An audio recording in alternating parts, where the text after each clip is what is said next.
Well, it's not spring. Not yet. It's getting close. It's teasing us, is what it's doing. Here, it's not fit to get out in the field and work dirt, but it's fit enough to get a tractor out there. And the first thing we like to do is hook up the old mower. This old piece of junk right here wasn't worth anything as a trade-in, so whenever we have to mow stuff and it doesn't have to look pretty, that's what we use. What we're going to mow is parts of the crops that we left out there. We left them all winter, little parts of the corn crop, little parts of the bean crop. Left them out there. Why? Well, for the wildlife. I'm a nature lover. In fact, I love nature so much. What I do is I'll set up a little observation post around where we leave these crops up. Sometimes it's something simple as a little platform you put up in a tree. Sometimes it's like a building. I know some people call them a blind. But we put them out there so we can observe nature and wildlife. And if we see something that's really pretty, we have methods that we can observe them actually hands-on.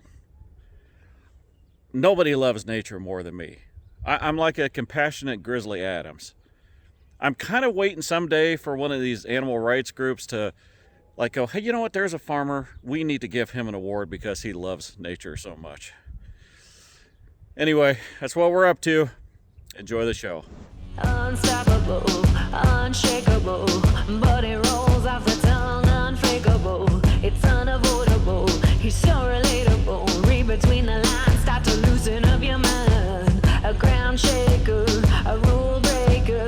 Hold tight, he'll roll you through every acre. So get ready for the next shaker. Okay, that's pretty cool. Even though McDonald's is not a sponsor yet. I really need one of those carts. I love those style. I've got the other style. It's basically just a running gear. And I get it because it's a lot cheaper. But here I am, I've got a very cheap cart and then I put a very expensive bean head on it. And then every time I'm going around any corners that's somewhat sharp, I'm having a heart attack. So I'm thinking maybe it would make sense for me to go ahead and buy one of these better carts. And I'm really hoping that my wife hears me say that and the reasoning behind it.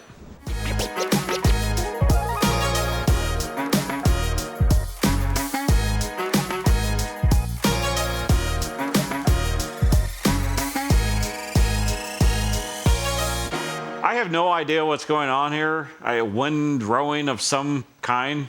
I don't know, but it looks cool. It looks really cool. And honestly, that's all that matters. Wait, whoa! I'm trying to put the string on.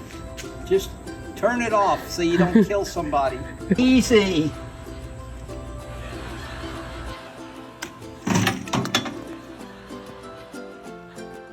Okay, we're gonna try it again, Val. Don't screw it up this time. Well, let me see if I can get this thing running.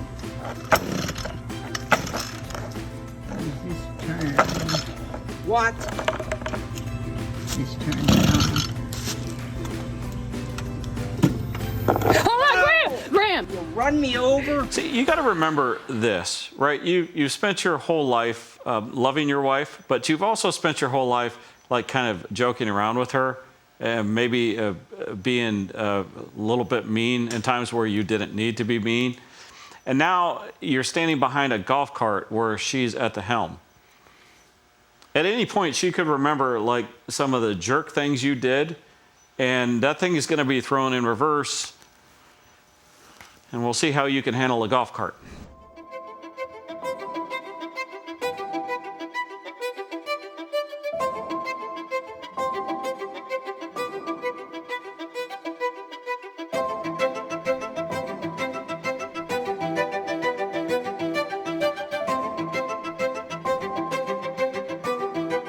Well, that'll ruin anybody's day. I had no clue what happened here, but it does not look good. I do know if you run a vac hose like that, where you're just kind of vacuuming the rug type of thing instead of just throwing it in a pile of corn, that is a killer on the old back. This week's Machinery Clip of the Week is presented by John Deere. Hello, Mr. George. How much you pay for the new guy? $20? No, too much money. He's no good operator. He's not doing nothing. I get it. There is nothing more frustrating than waiting on trucks. But this probably is not the way to go. I will say, those triples on that 9 Series do look really sexy. A growl. Coming up next. Can pigs swim? Good swim. Yes. Yes. You see, you got to put yours back. See? You're doing fantastic already. Well, she's a pig farmer. I raised pigs. We're here in Denver, Colorado at the Commodity Classic. Now, Emily and I, we have heard you guys perfectly clear. You like when we go on the streets of Nashville and we talk to our city friends. Well, we thought we'd turn the table on farmers. This time, we're gonna quiz you. All right, first question, guys. Yes or no? Can chickens fly? Yes. Well, who was first? He was first, right? I don't know. I looked down at my... I'm just moving. Were you first? I thought I was. I think you were too. I think you were. I'd say no. I don't know. You're not helping yourself, Chad. I Chad, can answer now? Yes, you can answer Oh, now. yes. Yeah. I said yes to begin with. Yeah, you got to put yours back. Sorry, Chad. You beat me Okay. now. Starting to wonder about people from Minnesota now. We don't have chickens. All right. What is the greatest tractor ever produced? John Deere 4020. You're right. I'm not going to have any move. Which state is the leading producer of dairy products? Chad? Me? Yep. Dairy products, probably California. Yep. Chad? Told you I don't do good at trivia. This one's an odd one. What is the most stolen food in the world? Stolen? Stolen. That people steal. Sweet corn. No. Out of somebody's field. I wouldn't have got this either. Beans. They say cheese. I don't know. That's the Stolen answer. Cheese. Yeah. Really? Can turkeys drown if they look up during a rainstorm? Yes. No. No. We had geese that died one time doing that. I was guessing. And geese should not die. Google says it's an urban legend, so I don't know. I've seen geese die. What fruit has the seeds on the outside rather than the inside? I'm not a fruiter. Kiwi. No. Seeds on the outside, and it's got to be a fruit. Once you know it, you're like, oh yeah. I don't know. Banana. Nope. Strawberries. Oh, Yeah. Which insect is most crucial for pollinating many types of crops around the world? Bees. I think he got you. I'm Chad, not using my I think that's a clean sweep. Sorry, Chad. Chad's just reaching for his beer. Yep, back to my beer. Okay. Are you guys ready? Sure. I mean, because it's a race. You got to be Okay, ready. We got it. I get the show. Okay, first question. Can pigs swim? Good swim. Yes. Yes. You see, you got to put yours back. See? You're doing fantastic already. Well, she's a pig I farmer. raised pigs. Like that. Unfair. What is the main ingredient in guacamole? Ah, she got you again. Avocado. Avocado. You know what? You're faster than me. Patty, you're not doing well. I know. Story Okay. of my I'll life. help you, Patty. Story of my life. Which U.S. state is the largest producer of wheat? Come on, Patty. Kansas? Kansas. Finally on the board. All right. I let her have it. Oh, yeah. You're awful. Are you guys friends in real life? Yeah, yeah. You don't act like it. Yeah. What color are John Deere tractors? Oh. I'll give a Oh, shirt. that's a Is that tie or? that's a tie. Okay. So you got to do rock, scissors, paper. Oh, Lord. I don't know how to do that. Okay. You don't know how to do No. rock, scissors, paper? No. Let her have it. Then put your magnet back. Go ahead. You tell them what color they are. Yeah, what color? Green. And Yellow. yes, all right. Which ocean is off the California coast? Pacific. Pacific, yes. Yay me. I know my geography. What is the main ingredient in the production of tequila? Oh. Ooh. Oh, Ooh, besides the worm? Yes, besides a worm. It's a cactus. I can't think what it's called. I don't know. I just like to drink You it. guys act like you don't. It's an Ag? agua. Oh, Well, you can move your Come on, Betty. isn't it the agave? agave. Yes, blue agave. Betty. I All know my right. I'll alcohol. put it Ooh, back. we got a race now. I'll put it back. Okay. All right. What's a group of lions called? Again. Nope. Nope. Go ahead. Think about it. Oh, surprise. Pride. Yes. Ooh. Which fruit is known for having more vitamin C than an orange? More vitamin C than an orange. Ooh. Fruit. Fruit. A lemon? No. If you get it, you get it. Oh, the pressure's on. I don't know. A lime. No, a kiwi. A kiwi. Really? Kiwi, I would yes, never yeah. thought that. All right, you could win this with this Ooh, one. come on, Rose. Come on. I'm rooting for you. What do you call a baby goat? It's a kid. You got it. Oh, look what you get. Okay. A gangrene. Woohoo. No, I don't want it. I don't. Babies. Oh, You got the that's a baby. How keychain. nice is that? It's a keychain. I don't have any grandkids. You got the baby. Oh, I'll well, give it to you. Aw, See, she's my friend. that is rural America in a picture right yeah, there. isn't it? Yeah. Coming up next. I think when it came back around, like, I don't know, 4 or 5 months ago when you guys started building or whatever that was, I think I told Angie, I was like, I can't believe this actually happened. It's a testament to you guys' fortitude and just ingenuity to create something that's super unique.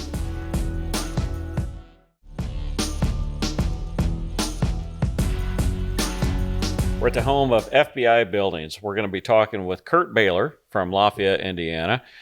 You are the president of BG Supply and the vice president of Bahler Marketing for FBI. Good night.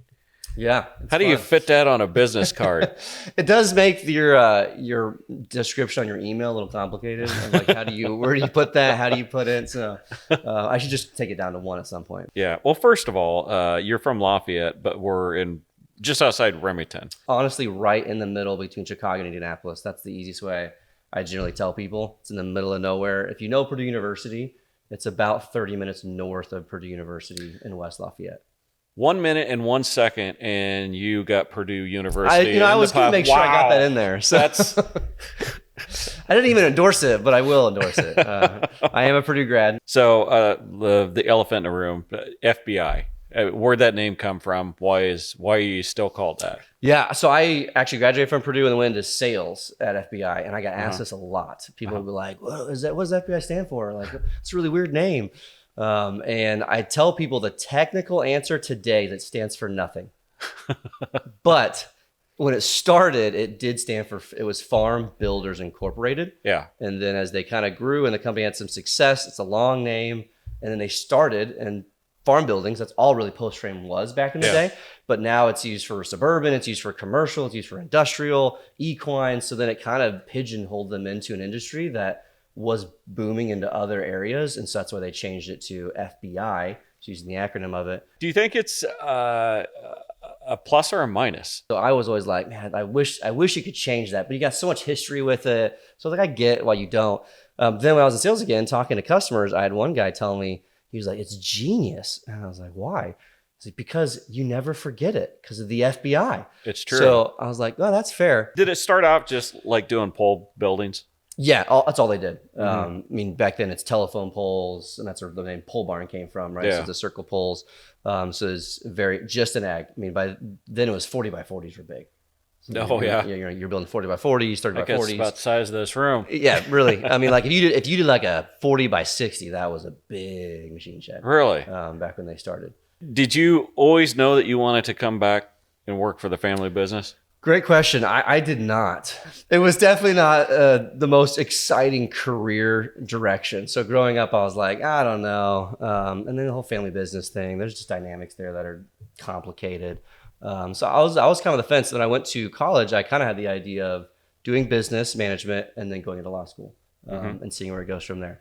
I did not go into law school, spoiler alert. And I interviewed here. Whoa. Why law? I You watched a TV show, didn't you? No, I didn't. No. My team would tell you I enjoy debating.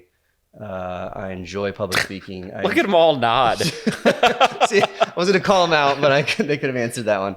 I enjoy that aspect of it. I enjoy public speaking. I enjoy being on the spot. I enjoy that. So I was like, hey, you're like 18, 17. You don't know what you want to do. Like, that sounds fun. Makes good money, right? Like, yeah, that sounds like a good route. And then I met with a lawyer, and he was like, all you do is paperwork. Yeah. Unless you want to be like a defense attorney. It's like, and then you're away from your family 24/7 and you like have no life. So I was like, well, I want a family. I want to be present with my family. And I don't want to do paperwork. So I was like, nah, maybe not that route. So and I did an internship at FBI as a college kid, as I mentioned, with Inside Sales. And it was a really fun experience. I was surprised by how much I enjoyed it. So I interviewed again. I did another internship, and then another internship, and then another internship. And then they hired me in sales. Where'd you meet your wife? See, you asked the question here, so I'm going to bring Purdue up again. So this is not on my own here. So to make sure that's clear. It's the only time he's smiling. we roomed in the same apartment at Purdue. And funny story, through the church, our church has a lot of young group type activity stuff. So through a friend at church, I roomed with her brother, and then she roomed with my sister at the time. Oh. And we knew she Is and my it an sister arranged and her brother through marriage, church then? stuff. Yes. Not at all, unless you say siblings involved with rain. That's got to be more parents only, I think, right? They were in the background. You didn't even know it. More than that. My mom is the meddler, I will say. She definitely had some involvement in our story for sure. You've got four boys. Yep. You're homeschooling. Yeah. What's a decision behind that? I went to public school. I was homeschooled for a little bit. I went to public school in 6th grade. So I think there's benefits to both. Our motivation was it does allow a strong bond between you and your children because you can have a lot of time with them. It does allow you some freedom and flexibility in schedule when they're younger. And you can be a little more hands-on, one-on-one teaching versus a classroom of a lot of kids. Your faith plays a big part in your life. Correct. So is that from, when you were growing up, your family, or did that start later? Yeah, I think it's important to say it's both as a Christian, because I think your family, when you're young, obviously creates a big direction how you see your faith. And so faith has been a big part of that. But then everybody who I think faith is an important part, you graduate, you leave the house, go to college, you kind of start your own journey. And I think you kind of have to go through a whole other phase of like, is my faith my own, or is it because my family taught me this and I grew up hearing it, I grew up knowing it? Like, do I believe this? Do I actually want to live my life with these guidelines and these truths and this belief system? So for me, it was kind of a double approach where I believed as a kid, and then I kind of went through a process of like, yeah, I think I really do believe this for myself. We were talking about your employees and the ones that we have met that seems like they keep transitioning up or in different, where they're utilized better. Yeah. What's the name of the truck driver that delivered the deer blind? I can't remember. Heath. Heath. Heath? I not super well, but I know him. Yeah, he's fantastic. Yeah, I mean, he was delivering a deer blind, which he'd never done before. That would be unique. Put together one that he'd never done before, and he's just like this. And I stopped. I said, "What? How do you know all this stuff? How do you do?" Oh, well, I used to put up buildings for 20 years, and then as I'm getting older, I talked to FBI and I wanted to move, and now I'm just driving a truck, and he was happy as pie. Yeah, I thought that was a good testament for a company to look at a valued employee. Now you just don't have a truck driver. You got a truck driver that knows what he's doing. Yeah, I mean, you can't plan for us to all of a sudden be delivering deer blinds. That was never in the 30-year plan. I can tell you that much. So to that point, you don't know like where that value will show up in some amazing areas. So there's a lot of truth to that. And it takes time, I think, to mature as a company to get to that point, as I kind of mentioned that earlier, where it takes 20, 15, 30 years. And we have a wall in our office of a 30-year wall, and there's, goodness, like 60, 50 people on that wall. Like it's a lot of years when you add that up of industry knowledge and experience over the 70 years of FBI's existence. So there's just a lot of power to that. And also we do pride ourselves on being an entrepreneurial growth company amongst all of our companies, but definitely an FBI. And that can be painful at times. Growth is hard. Growth puts strain on the system. Growth makes Your jobs can be more painful and harder, and you're asked to do more things, and that can be difficult. But at the same time, if you're able to have success in that growth, it allows people to move up and to be promoted and to be stepping into different leadership roles or different opportunities. That's a really exciting thing that comes with it. And the beauty of FBI through the growth trajectory it's been on the past 7 years, it has allowed for a lot of people to step into roles that just didn't exist 20, 15, 10 years ago. When did you hear about Deer Blind? I think I was at a coffee shop in Lafayette when we had our first call with you, which West is probably Lafayette? that was Lafayette. That was Lafayette, downtown Lafayette.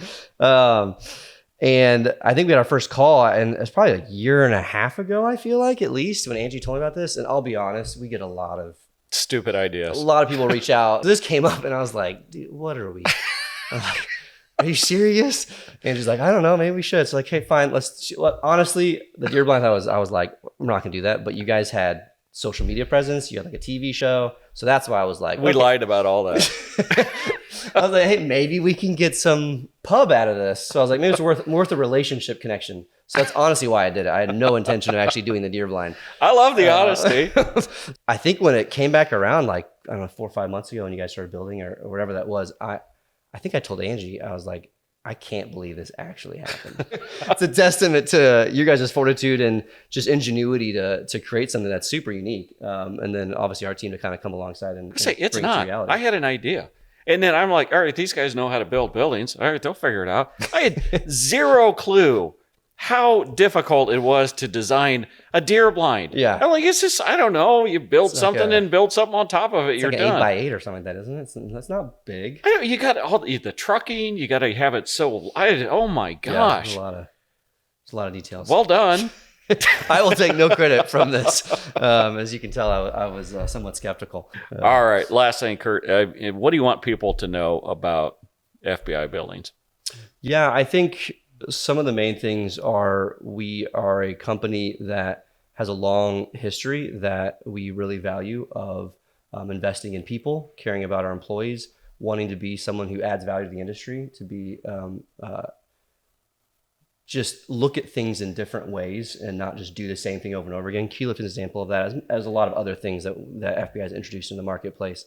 And kind of a quote that we say in Bahler Group is the Thomas Edison quote that says, "There's a better way, find it." And I think that really is a mantra that fits our group as a whole. If you're in a tough spot, there's always a better way to do it, and don't just be okay with where you currently are, and that's just how it has to be done. Mm-hmm. Always look out for what can be improved. Well, we put up the FBI building. I'm thrilled, but of course it's new, right? There's not going to be anything wrong with it. Yeah. But if it's not, then it's a really bad. That's bad. I was very impressed about how it was all put together, and it was very, very professional. So I'd recommend it to anybody. So Kurt Bahler from West Lafayette, Indiana. Kurt, I want to thank you. I know you're a busy guy. I want to thank you for taking the time to speak with us today. Yeah. Really, really enjoyed it. It was fun. Thank you. Thanks for spending some time with us here on Shark Farmer TV. For more stories about people in agriculture, catch my shows on Rural Radio Channel 147 Sirius XM. There's more in-depth discussions on my podcast, and of course, you can check out previous episodes of this show on my YouTube channel. Find out more at sharkfarmer.com. I don't know, how does Blair keep his hair so solid? I actually do have some insider scoop on this. Uh-huh. He gets his hair cut at somebody's house. Like a masonry?